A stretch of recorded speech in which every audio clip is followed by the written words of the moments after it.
Hello student, according to your last lecture, you will see the concept about your galvanic or your voltaic cell. You will take the two example related to your galvanic cell, means your primary, that's our dry cell, and secondary, that's our lead accumulator. And today we are starting the next example, that's our fuel cell. नेहमी आपण explain करताना सांगतो किंवा मी तर particularly सांगत असतो, कुठलेही article शिकवताना त्याच्या हेडिंग मध्ये त्याचा अर्थ लपलेला असतो. आपल्या दृष्टीने फ्युअल म्हणजे इंधन आणि सेल्स म्हणजे इंधनाशी रिलेटेड ही तुमची सेल असणार आहे. मग ज्या सेलचा तुम्ही स्टडी करणार आहात फ्युअल सेलचा, त्याच्यासाठी एक बेटर एक्झाम्पल दिले, that's our hydrogen oxygen fuel sale.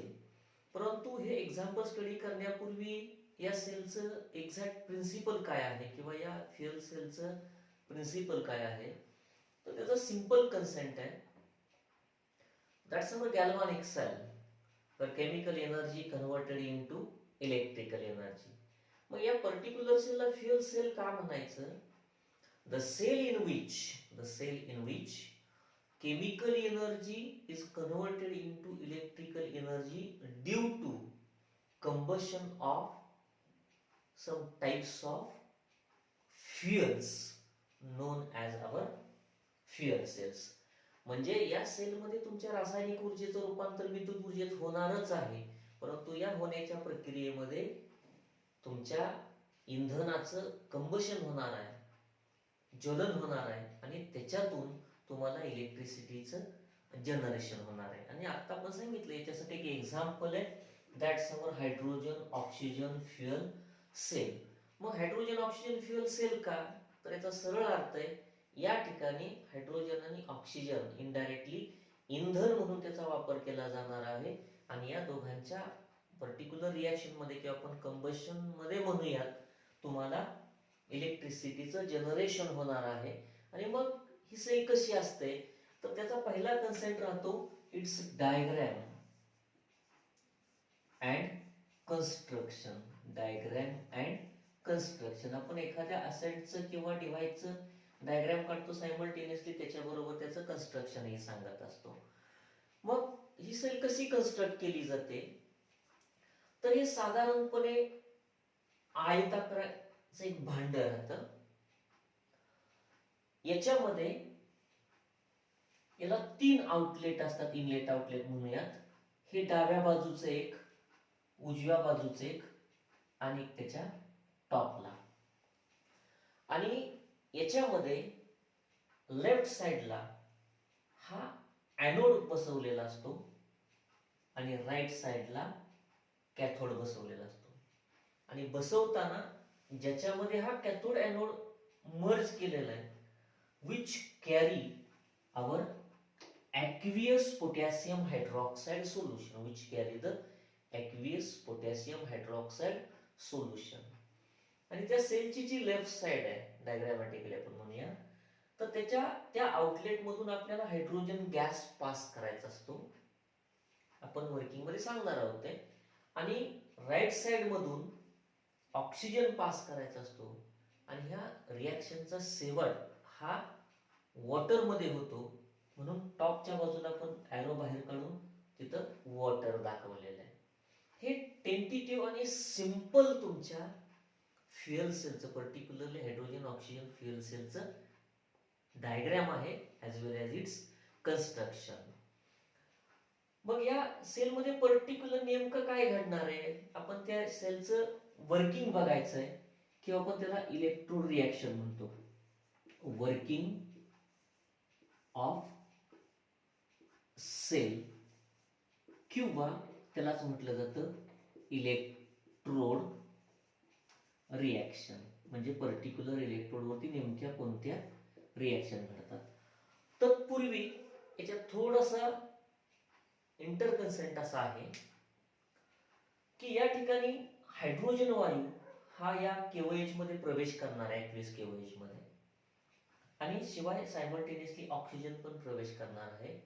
या ठिकाणी एक्झॅक्टली हायड्रोजनचं ऑक्सिडेशन होणार आहे. हायड्रोजनचं काय होणार आहे? ऑक्सिडेशन होणार आहे. आपण असं म्हणूयात की व्यावहारिक तुम्हाला उदाहरण माहित असेल, मॅग्नेशियम हवेत जाळला, मॅग्नेशियम ऑक्साईडमध्ये कन्व्हर्ट होतो, म्हणजे त्याचं कंबशन होतं. लाईक दॅट या ठिकाणी तुमच्या हायड्रोजनचं इनडायरेक्टली कंबशन होणार आहे, आपल्या केमिकल रिएक्शनमध्ये त्याचं ऑक्सिडेशन होणार आहे. मग ते नेमकं घडतं कसं? त्या ऑक्सिडेशन मधून किंवा त्या तुमच्या कंबशन मधून इलेक्ट्रिसिटी कशी जनरेट होते ते तुमच्या वर्किंग मध्ये बघायचंय. Working of the cell means electrode reaction. आता आतापर्यंत आपण 2-3 उदाहरणं बघितलेली आहेत.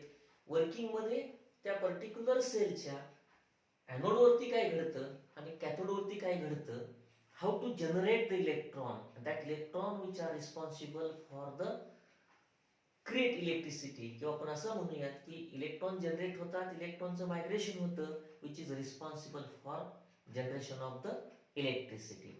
मग ती रिएक्शन स्टडी करताना रिएक्शनचा जो पहिला भाग आहे किंवा वर्किंगचा जो पहिला भाग आहे त्या तुमच्या सेलच्या एनोड वरती काय होतं.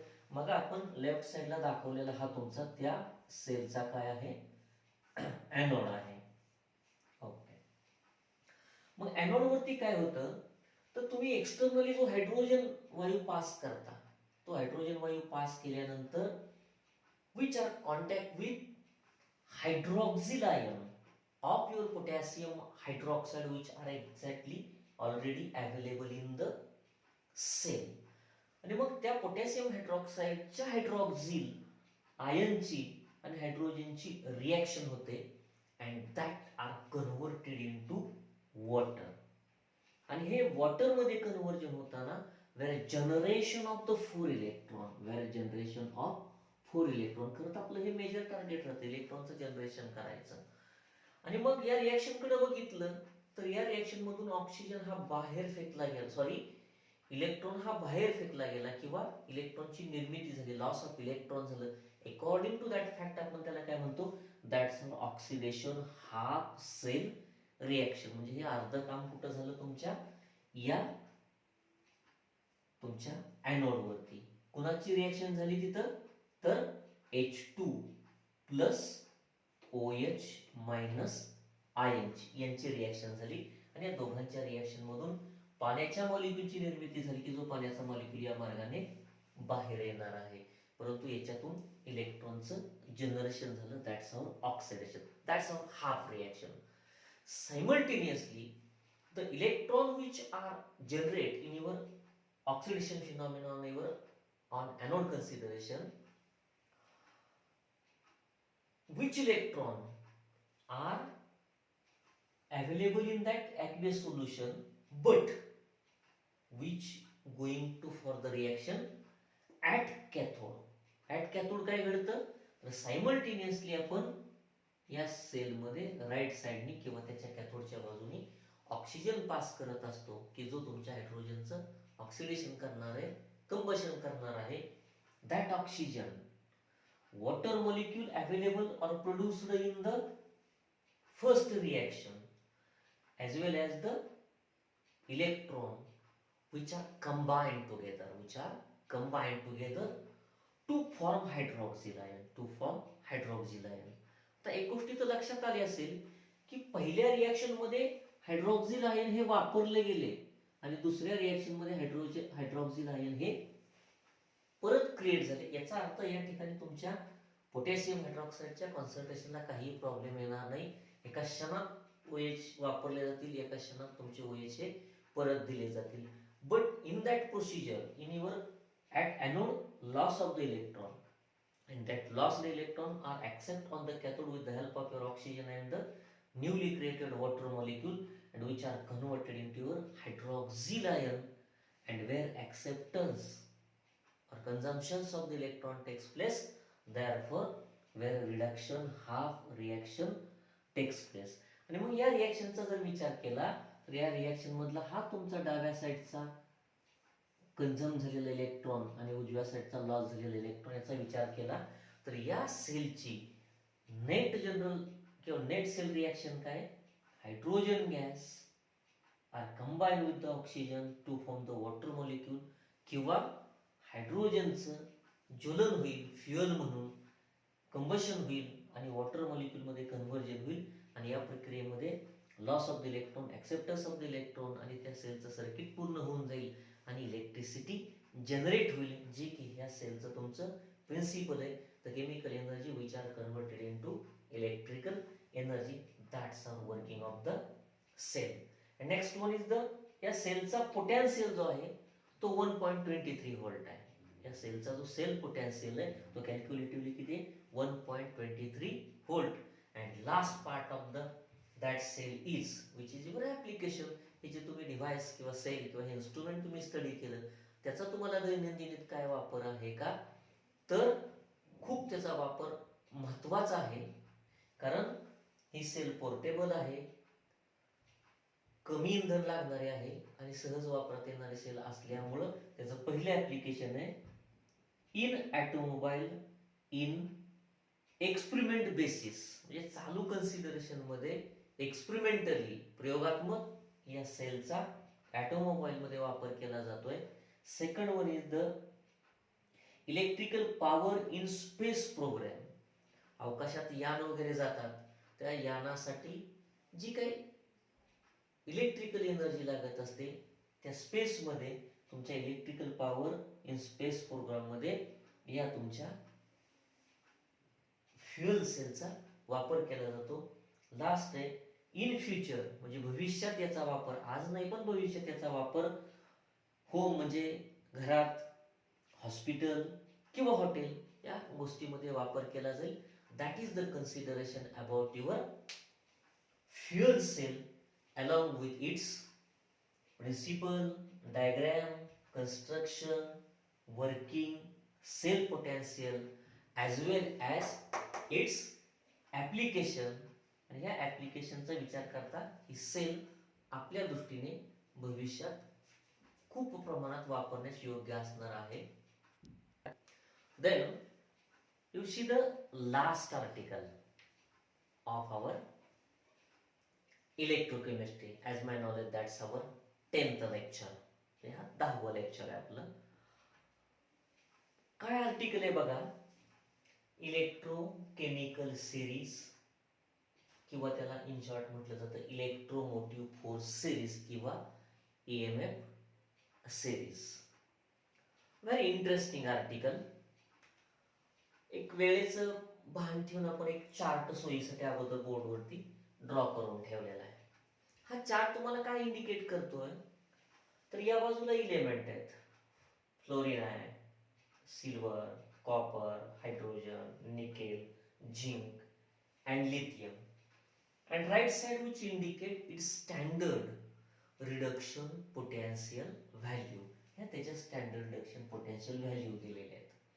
थोडंसं मॅथमॅटिकल कन्सिडरेशन बघितलं तर टॉपला +2.87 अँड बॉटमचा आकडा -3.045 असा आहे. आता मी इथं कॅरी करताना 7च इलिमेंट घेतले, याचा अर्थ 7च इलिमेंट असतात अशातला भाग नाही. ऑल इलिमेंटसाठी हे कन्सिडरेशन लागू आहे. पण आपण आपल्या एक्सप्लेनेशनसाठी will take only 7 element for the simple explanation. मग पहिल्यांदा या इलेक्ट्रोकेमिकल सिरीजची किंवा EMF सिरीजची आपल्याला डेफिनेशन करावी लागेल. काय करावं लागेल, डेफिनेशन करावी लागेल. मग या सेल सिरीजची डेफिनेशन कशी करायची, तर या तुमच्या चार्टकडे बघून आपण ही डेफिनेशन करू शकतो. The series of the element, the series of element in which the element which are arranged, the element which are arranged with an decreasing standard reduction potential value known as the EMF series or our electrochemical series. अगदी सोपी definition आहे. जर तुम्ही मूलद्रव्य त्या मूलद्रव्याच्या standard reduction पोटेन्शियलच्या उतरत्या क्रमाने जर मांडली असेल किंवा मांडलेली असतील तर त्याची जी मालिका आहे, त्याची जी सिरीज आहे, त्या सिरीजला आपल्याला काय म्हणावं लागतं, इलेक्ट्रोकेमिकल सिरीज किंवा EMF सिरीज. आणि या ठिकाणी हे ज्या व्हॅल्यूज आहेत ह्या सगळ्या 298 केल्विन ॲट फिक्स्ड टेम्परेचरला कॅल्क्युलेट केलेलं असतात. आणि थोडंसं मागं तुम्ही cell potential, standard oxidation potential हे शिकले आहात. ह्या सगळ्या किमती रिडक्शन पोटॅन्शियल त्याच मूलद्रव्याच्या ह्या किमती जर साईन बदलून घेतल्या तर त्याच्या त्या ऑक्सिडेशन पोटॅन्शियल व्हॅल्यू ह्या होऊ शकतात. That is the consideration about your electrochemical series and the example of the electrochemical series. मग ही सिरीज मांडल्यानंतर किंवा ही सिरीज का स्टडी करायची, तर या सिरीजची काही ऍप्लिकेशन्स आहेत. Next one is the applications of EMF series. Applications of EMF series. या सिरीजची केमिस्ट्रीमध्ये काय वापर आहे त्याचा आपल्याला स्टडी करायचा आहे. खूप त्याचे ऍप्लिकेशन आहेत. अकॉर्डिंग टू अवर सिलेबस आपण फक्त मेजर त्याचे 2च ऍप्लिकेशन घेणार आहोत. त्यातलं पहिलंच ऍप्लिकेशन आहे relative strength of oxidising and reducing agent. First one is the relative strength of oxidizing and reducing agent.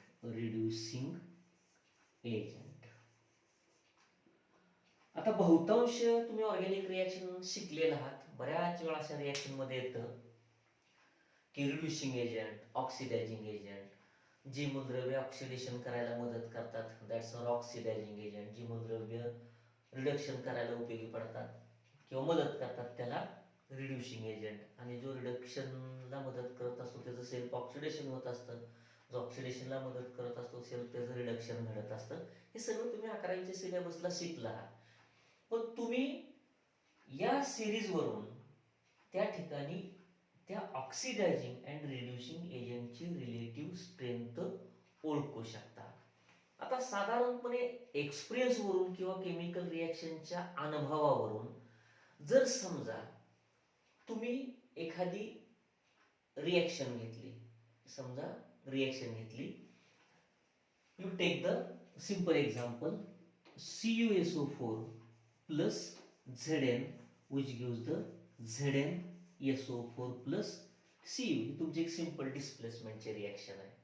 आता ह्या रिएक्शनचं अनालिसिस केलं तर हा जो झिंक आहे तो कॉपर सल्फेट मधल्या कॉपरला सबस्टिट्यूट करतो आणि इथं झिंकेतून हा तुमचा कॉपर बाहेर फेकला जातो. म्हणजे आपल्या दृष्टीने ही डिस्प्लेसमेंटची रिएक्शन आहे.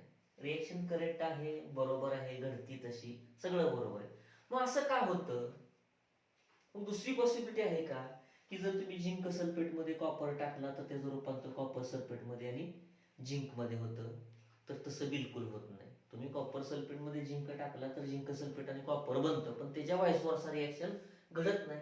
याचं कारण काय आहे? तर या रिएक्शनच्या ऑक्सिडायझिंग प्रॉपर्टी किंवा रिड्युसिंग प्रॉपर्टीची रिलेटिव्ह स्ट्रेंथ ही अगोदरच माहित असते. त्याची सायंटिफिक कन्सिडरेशन असं आहे की या सिरीजमध्ये ही मूलद्रव्य उतरत्या क्रमाने रिड्युसिंग किंवा त्याचे रिडक्शन पोटॅन्शियल प्रमाणे मांडलेले आहेत. याच्यात ज्याचा स्टँडर्ड रिडक्शन पोटॅन्शियल हा कमी असतो तो हायर स्टँडर्ड रिडक्शन पोटॅन्शियलच्या मूलद्रव्याला रिएक्शन मध्ये हटवू शकतो. आणि मग आपण जर इथं कॉपर बरोबर आणि झिंक बरोबर जर कंपॅरिझन केलं तर तुमच्या कॉपरची स्टँडर्ड रिडक्शन पोटॅन्शियल जास्त आहे, त्याच्यापेक्षा कमी कोणाचे? झिंकची. म्हणजे झिंक कॉपरला सबस्टिट्यूट करू शकतो.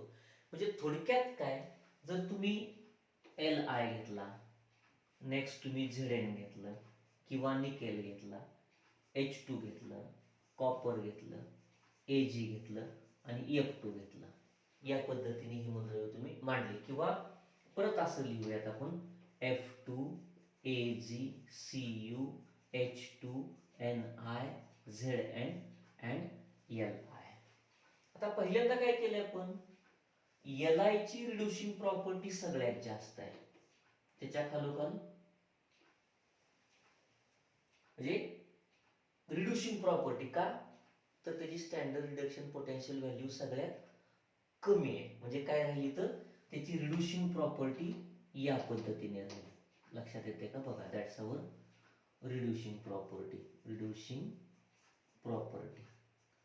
जर व्हाईस वर्सा गेला तर F2 पासून समजा F2 तुम्हाला हायर दाखवायचा असेल या पद्धतीने, तर याला तुम्हाला काय म्हणावं लागेल, तर त्याची ऑक्सिडायझिंग प्रॉपर्टी म्हणजे ही तुम्ही कशावरून ओळखली, the knowing the value of your standard reduction potential which are exactly available in your electrochemical series. That's our first application, relative strength of oxidizing and reducing agent. Then you see the second application. You see the second application.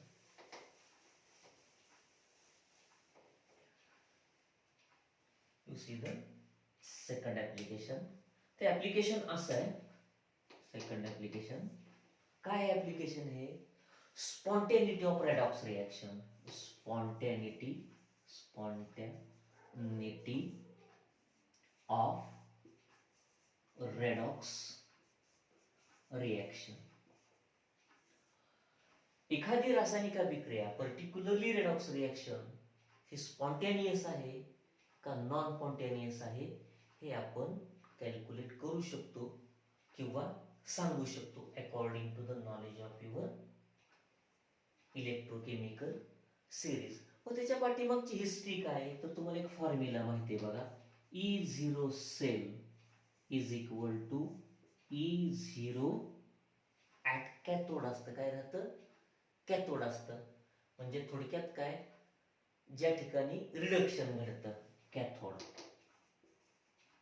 Minus E0 at anode, म्हणजे ज्या ठिकाणी ॲनोडची जी काही तुमची प्रक्रिया घडणार आहे ती शिकलेला आहात तुम्ही, आठवतंय का बघा.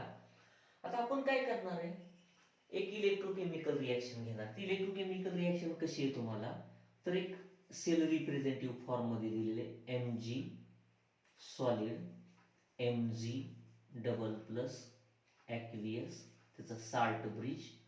पुढं काय राहणार, तर त्याच्यासाठी एक्झाम्पल दिलंय Ag double plus and Ag. Aqueous आपण म्हणतो किंवा त्याला 1 मोलार असं कन्सिडर करतो, 1 मोलार. आणि या ठिकाणी Ag positive sign and the negative sign. ही एक तुम्हाला सेल रिॲक्शन दिलेली आहे.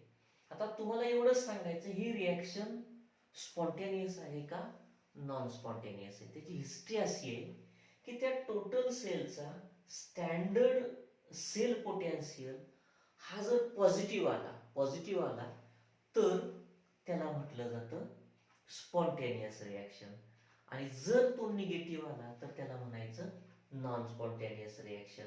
मग आपल्या दृष्टीने या सेलचा जर विचार केला तर magnesium solid which gives the Mg double plus in aqueous form plus twice electron which is the oxidation. आणि या सेलसाठी किंवा या कन्सिडरेशन साठी जर तुम्ही त्याचा पोटेन्शियल बघितला, त्याचा काय बघितला, पोटेन्शियल बघितला, तर तो तुमच्या सिल्वर साठी आहे 0.8 volt. E0 Az is equal to E0 Mg साठी, सिल्वर साठी वेगळा, Mg साठी किती येतो, तर तो आहे वजा 2.37 व्होल्ट, वजा 2.37 व्होल्ट.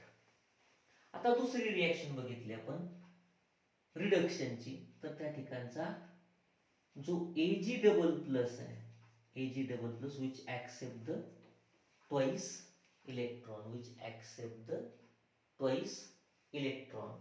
आता हे 2 इलेक्ट्रॉन त्याला घ्यायचे असतील तर या ठिकाणी काय कन्सिडरेशन असेल, तर Ag वरती सिंगल चार्ज असतो.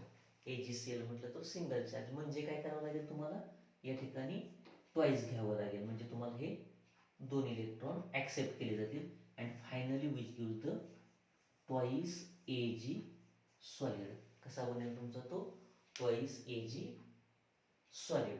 आणि मग या रिॲक्शनचा विचार केला तर that's our reduction half reaction. आणि त्या रिॲक्शनचा E0 Ag, मॅग्नेशियमचं काय घडलं, ऑक्सिडेशन, याचं काय घडलं, रिडक्शन. म्हणजे हा झाला ऑक्सिडेशन पोटेन्शियल आणि हा किंवा त्याचं रिडक्शन पोटेन्शियल हा आहे त्याचा 0.8 व्होल्ट. सिल्वरसाठी किती, 0.8 व्होल्ट. मग ह्या किमती या फॉर्म्युल्यामध्ये भरल्या तर फायनली तो तुमचा E0 सेल कसा येईल, E0 cell is equal to काय असेल रे, कुठली किंमत भरायला लागेल, 0.8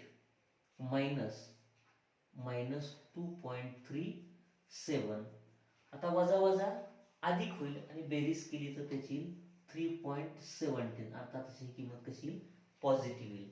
आता हा किंमत किती आली याची पेक्षा येणारी किंमत जर पॉझिटिव्ह असेल तर ती रिॲक्शन स्पॉन्टेनियस असते.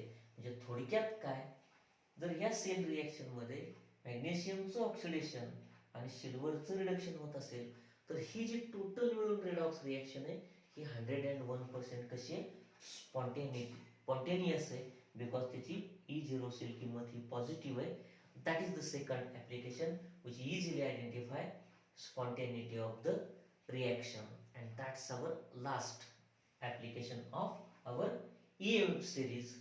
As my knowledge, here end of the concept of your electrochemical series as well as your EMF series, and again end of the unit, that's our electrochemistry. फक्त विद्यार्थी मित्र हो, एक गोष्ट याच्यातली लक्षात ठेवा, या चॅप्टर मध्ये शेवटी शिकवले गेलेले जे तुमची 3-4 आर्टिकल्स आहेत related to the galvanic cell, related to the electrodes, त्याच्यानंतर हायड्रोजन ऑक्सिजन फ्युएल सेल, किंबहुना आत्ता शिकवलेलं तुम्हाला इलेक्ट्रोकेमिकल सिरीज, हा भाग रिड्यूस सिलेबस मध्ये कमी केलेला असल्यामुळं तो तुम्ही बोर्डला प्रिपेअर करायची गरज नाही. ज्यादा माहितीसाठी जे बोर्डाच्या शेड्यूल प्रमाणे इलेक्ट्रोकेमिस्ट्रीमध्ये जो रिड्यूस सिलेबस आहे त्याचं अवलोकन करा, त्या पद्धतीने या चॅप्टरचं तुम्ही प्रिपरेशन करा आणि माझ्या माहितीप्रमाणे या ठिकाणी तुमचा इलेक्ट्रोकेमिस्ट्री नावाचा एक महत्त्वाचा चॅप्टर हा इथं संपतो. थँक्यू.